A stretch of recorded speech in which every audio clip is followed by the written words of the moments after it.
This is Candid Conversations with Dr. Mayfield, a podcast that resources parents, families, and friends with tools to have important conversations about mental and emotional health. This podcast is brought to you by Mayfield Counseling Centers, helping you find clarity, hope, and purpose. Thank you for joining us again on Candid Conversations. We are back with the Tyler. The Tyler. Boom. One of the owners and founders of Loyal Coffee. You've been around coffee for how many years now? I mean, probably since 2010. Okay, so a good 10 years. Yep. A whole decade of the teens, or whatever we can call that decade. Yes. Today, Mark... Like, what do we call that decade? I have no idea. Today, Mark and I want to kind of talk about, we've talked about safe places before on this podcast. Mm-hmm. And we mentioned that a coffee shop may or may not be that safe place. Sure. But regardless of whether it is or not, I think a lot of really meaningful conversations end up happening in a coffee shop. Yep. And I want to pick your brain a little bit on why that is, what you notice, and then just have a conversation about what does going to coffee mean. Yeah. And then I think too, also giving some practical steps. I think last podcast was fantastic. And so thank you. Giving our listeners, like, I don't know if you could boil it down to three things, but if you could, before we finish today, like, what are the three things that we can do in our own families and our marriages and our own households to begin to engage a spirit and a culture of hospitality? Yeah. I think, a lot of people who study human behavior and culture and things, they talk a lot about the third space. Yeah. And for a long time, the third space was often just the pub. Mm-hmm. And when we talk about third space, that's a place that's not home and that's not work, but the third space to have human to human interaction, to have those conversations, a place to exist. And work comes with a lot of its own complications. Home comes with its own complications. And so the third space for most of history has existed as really that safe place to exist, to have a little less stress, but for a lot of times that really only existed for males on their way home from work, or stop by the tavern type of thing. And so, that never really existed much. And then, there's obviously folks out there who don't consume alcohol or, for whatever reasons wouldn't go to a pub. And so, that's a big reason why, for example, when we have seen the big coffee shop boom in the, late 80s and 90s, especially, because it was another opportunity to have a third space. And I think what we saw was when you see a Starbucks literally on every corner, the demand was there. Right. Yeah. Like humanity was desperate to have a place where people could go and connect. And that's why they were all full. And all of a sudden, everybody was at their coffee shops all the time. And I think, so for starters, it's just so cool to think about how really it is in our DNA to have spaces where you do need that potentially that's outside of, again, home and work. So I think that's the kind of foundation. And there's tons of great books about that and a lot of study about why that is. But I think the proof obviously is already in the pudding on some level of when we saw coffee shops happen the way they did, is that pubs and taverns, still do what they do. Right. But then you saw the coffee shops too. And now all of a sudden they are also meeting that need, which is a really interesting thing to kind of think about. And look at media and TV and movies. You look at, my point of reference right now. My wife and I are watching Frasier and Cheers and that kind of stuff. So good. But the Cheers, the whole premise of the show was at this bar. But you look at even the show Frasier or other shows. Sure. Coffee shops are kind of the center of Friends. Yeah, we can't not mention Friends with this. Right. Yes. And I think it's an interesting phenomenon that this has become a place that people. Brag on you a little bit. How long has the North office been, or the North coffee shop been open?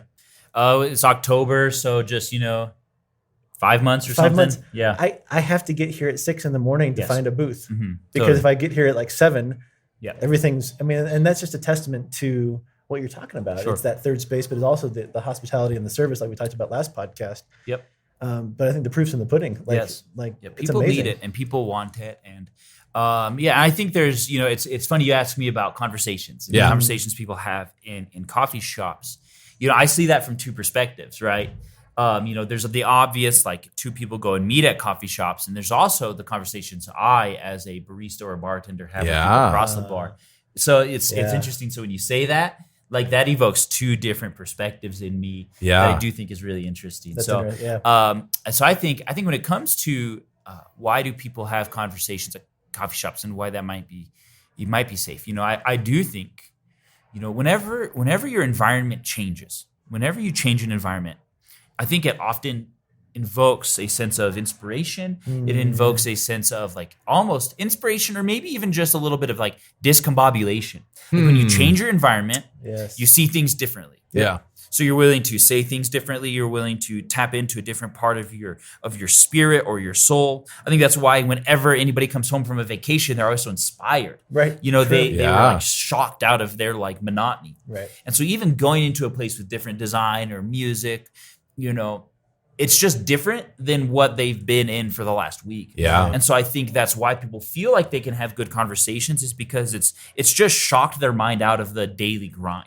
It's just shocked their spirit out of the things that they've done. And I think that's why, in I have marriage, to, and the daily grind probably helps. Yes, hey, that's it. Hey, there it is. There it is. Nice. But even like in a marriage, it's like, okay, like we just need to go on a walk. Like, why do you have better conversations when you're on a walk? Yeah. Than just at the kitchen You're table. not distracted. You're in a different environment. You get fresh air. Moving. To even get to the coffee shop, you have to go on a walk or get in the car to get there. Right. Like you've had that time to even process and anticipate and think about it. Like, so there's some sense of preparation. There's some sense of anticipation. There's a little bit of intentionality and planning behind it. Yep. Right. When my wife and I say, okay, we're going to sit down and have this conversation, those often go way better than when just like crap comes up and hits the fan, and then we're just talking about it out of nowhere. Right. Yep. Those conversations are way worse than the ones of saying, okay, like we've got some stuff to deal with, like let's deal with it. And we're going to sit down and we're going to talk about it. Those ones always go better with intentionality. Well, I don't know about you, but when we do that too, we're not going to sit where the TV is. We're going to go sit in the kitchen, or we're going to go sit in the office. Totally. So that intentionality of creating a different space for different conversations is really important too. And like even on a side note, Loyal Coffee's never had televisions, and none of our establishments in our organization will ever have a television. Which is fantastic. For whatever that's We worth. applaud you. We're very proud of that. I'm curious. So last episode we talked about we touched barely on the science of coffee and the skill that it takes, and the skill that you have of winning a bunch of awards and then teaching people how to win those awards. Still super impressive. And there's this strong community in Colorado Springs of coffee that I love.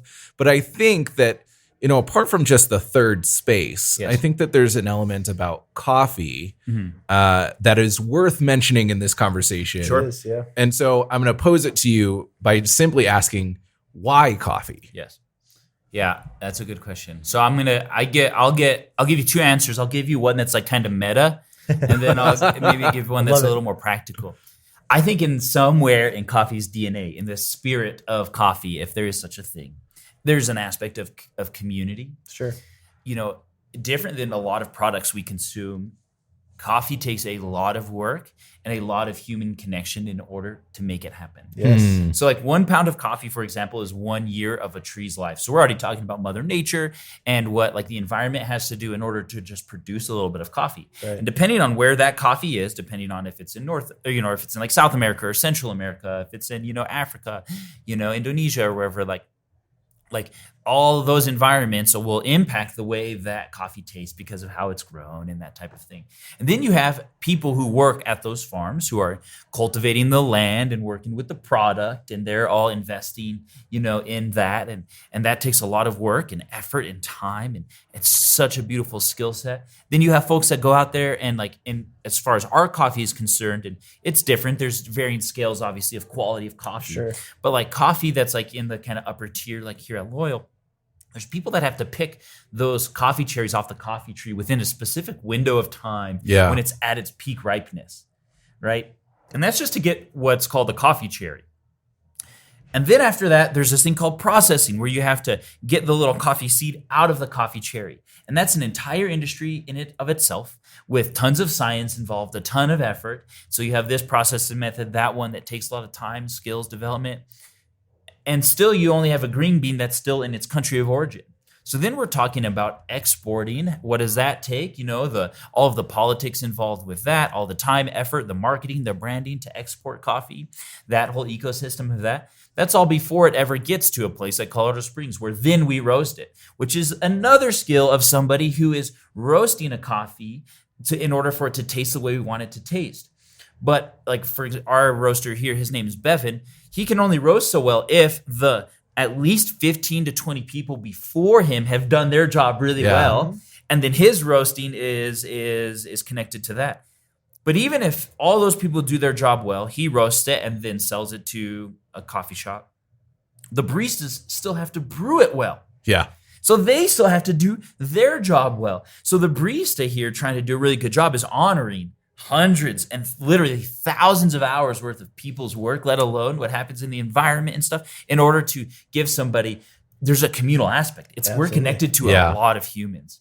And so however you feel like the universe works or whatever, like there's some spirit of connection in there that just is connected. And so I think in its DNA, like coffee is supposed to be, because it's connected so many people, for it to even get in our cup. How could it be that it's not supposed to be consumed among people? Yeah. You know what I mean? Yeah, totally. So that's like a little crop to cup, like little example. And I think coffee as well is accessible. It really is an accessible thing.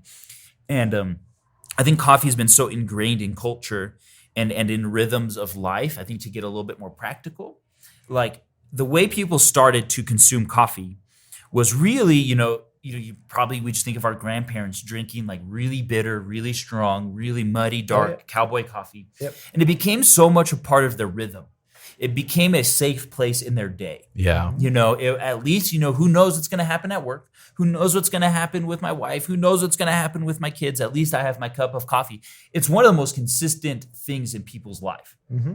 So people know how they like it. They know how they want it brewed. They know how they want it to taste. It's consistent. And so I think one of the reasons when people want to maybe enter into conversations, whether they're joyous conversations, whether they're hard conversations, whether they're scary conversations, first dates, like whatever it may be, coffee is consistent. For lifetimes, generations, it's been the safe, consistent thing in our daily rhythm, right? And so I think when we're gonna have a hard conversation, you're gonna say, Tyler, like your mom just passed away. How are you doing? Like at least like that's a foreign conversation, but at least I have something that's safe and something that's consistent. No matter how small that may be, consistency and safe things are the foundation for us to enter into dangerous places. Well, and so Mark, I'd love for you to talk to this idea. We have several grounding techniques within trauma that we suggest that sound very similar to what Tyler is saying. Well, very much so. And before I go there, I think, you think about what is the first thing you see when you walk into Mayfield Counseling. It's not good coffee. Right. I won't say the brand name, but that's okay. But it's something that provides safety. And I cannot tell you how many times we have clients that thank us for that cup of coffee. Yep, it's awesome. Because it's that safety piece. And I bring my own. Right. I bring my own every time. Right. But it's that intentionality piece. But some of the things that I'm thinking about too, some of the best memories that I have still, and the things we look forward to most about going to my in-laws' house in Texas is morning on the patio, drinking a cup of coffee and having deep conversations. My wife and I, we're usually up about 6:30, and we're in my office with a good cup of coffee having conversations. So I think that brings that so good full circle. But the grounding techniques, I think, is just, we talk about mindful meditation, and all that kind of stuff in counseling, how to keep us grounded in the present moment. And there's so many different things that we do as therapists, but this is basically it. Yeah. It's that simple, safe piece that keeps you in the present moment, no matter what conversation you're having. Exactly. And it creates that safety and security that I don't think we pay attention to as much, but I think you bringing this up and having this conversation, it's important. I think to touch on something else, you had mentioned conversations that happen in places like this. Yeah. And I mentioned, like, I know you're kind of getting at, like, why do people gather? But I said, you thinking about it through my perspective as well, like as a bartender, as a like, why do those happen? Totally. And I think, they're one of my mentors. He says consistency breeds credibility. Yes. And the reality is coffee shops, cocktail bars, people in the hospitality industry are often the most consistent people in a lot of people's lives. Yeah. Right? Like I am a staple in hundreds of people's lives. Mm-hmm. Yeah. Like I'm literally, for some people, the most constant thing in their existence. Yes. And so there's a reason why they come. Again, I think the coffee could get worse. Sure. But if I'm still here, and not just me, but whoever the barista is, whoever the bartender is, me as a symbol of the hospitality professional, Like we are those consistent figures in Yeah. their lives. I mean, I've seen people get engaged. I've seen people get divorced. I've seen people celebrate their divorces. I've seen people get married. I've seen I've seen it all because they want me to experience it with them. Right. It's crazy. Like I'm not qualified for any of this stuff, but like, but it just happens because I'm consistent. And I think, it's interesting. In the last podcast, you asked me about parenting and hospitality and things. And I think for me, one of the things like, that would be so important to me is that I could offer my son some consistency. And I think seeing the reality of how important I am in other people's lives, like regulars that I've had for 10 years. Yeah. And when I'm gone, they notice. They are hurt when I'm gone. If they have a bad day, and I'm not there, it's hard for them. And I got to be careful not to take all the responsibility for their well-being and mental health and stuff. But the reality is like I've seen the power of my consistency. And so I think for as far as things go with Elias, my son, I think consistency is something that I'm learning how important that really is. And that's a really, really big deal. So true about kids. Humans crave structure and kids are the prime example of they need structure. The healthiest thing, the safest thing, the most encouraging thing is some form of structure. Totally. Well, let's break down maybe in the last bit of our podcast, like what would be 3 or 4 things that you could encourage our listeners to go, okay, Tyler, this is fantastic. I've loved the last 2 podcasts. Help me begin. maybe I didn't have a model growing up of this. Sure. Maybe I didn't have, any concept. I want it. What are some 3 or 4 things, 5 things, whatever you think of that we could give our listeners to practically begin to do in their own life? Yeah. I think for one, again, when people ask me how can I make a loyal coffee when I start my business? How do I make it successful like that? And again, they often go to the interior design or the quality of the product, or they go all of that. And I say, listen, like people want me to come and consult with them and talk about those things, which I'm more than willing to do. But the course that I offer the most and the course that I teach the most is actually about hiring. And I talk hiring good people because you need to bring in the people that can provide that. The reason I bring that up is because the people matter the most. Yes. And so we can talk about all these other things, but the people matter the most. And so if you are longing to be more hospitable, to look at your left or look at your right and see the needs of your neighbor, like you first need to be the type of person that can do that, meaning you have to take care of yourself. Yes. You have to be healthy. You have to be, you just have to be in the right place. Doesn't mean you got to be perfect. Sure. Like my employees aren't perfect, but my employees are prone to provide good hospitality focused experiences because we found people that are more prone than others to do that. Yes. And so there are things that we all can do in our own life that will make us more prone than others to provide the type of experiences or a spirit of hospitality to our family, to our neighbors, to our coworkers, to our employees. So first and foremost, we got to think about the people. And those people first is us. Yeah. And so I think that's a good place. That's just a really important place to start. The overflow of our hearts is what's going to happen. And so if we're poisoned on the inside, like you just can't do it. And so maybe that means taking the step back, going to counseling, doing yoga, whatever it is, like do your thing. So I think that's first and foremost.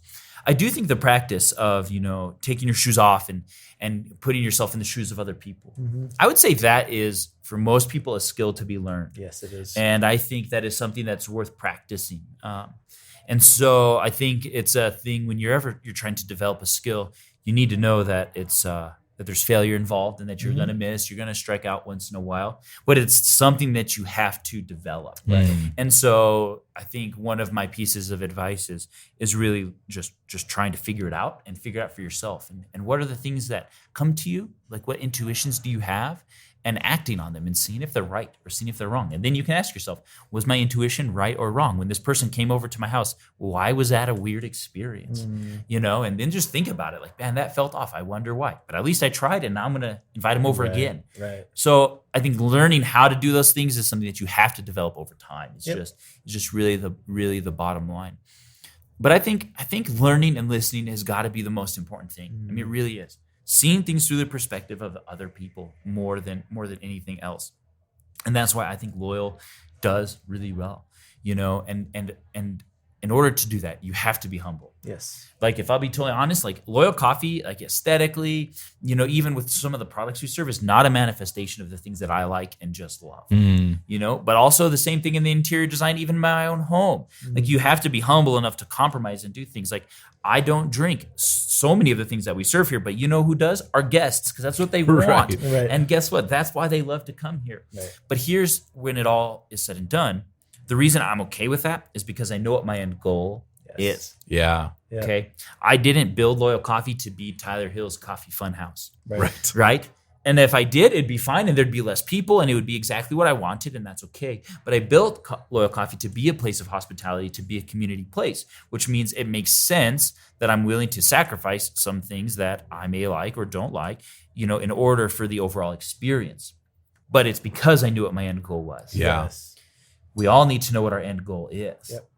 And so if you want your marriage to be healthy, if you want to have a good family unit, if you want your company culture to be well, you need to identify what the end goal is so that you can make the appropriate decisions along the way to get there, which means some of the things might not be within your wheelhouse. Some of the things might not be things you're really excited about. They may be, just a little different, but that's okay because you know what the end goal is. And if it's helping you get there, then that's all right. Yeah. Like So I think really knowing what that end goal is, whether that's the influence you want to have in your community, in your company, in your marriage, being able to identify that first and foremost will help you make the decisions over time. Yeah. And I think that's what we've done here. And that's why it's not a big deal that, I'm a little more rough around the edges. I'm not quite as like polished and like frou-frou as like the design is, but that's okay. It's okay because I know that community is gathering and that's all right. Yeah.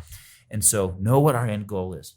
Personally, spiritually, physically, in your marriage, in your communities, and those will help inform your decisions in a really strong way. Yeah, there's a book that I think you've read with a mutual friend of ours, Gabe Jacobson and Stephen Delaroche and some of them, of knowing your why. Yeah, oh yeah. And that sounds like exactly what you're talking about. Oh, Lord, I love that book.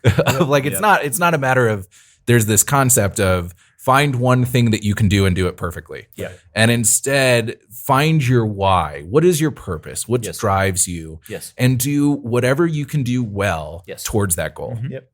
And I think like one thing that I'm noticing too, in just as I'm thinking about Loyal Coffee and Mayfield, is that hiring process is really important for both of our teams. Oh yeah. And one of the things that allows us to do our why as a company is the people that we surround ourselves with and join into that mission and vision.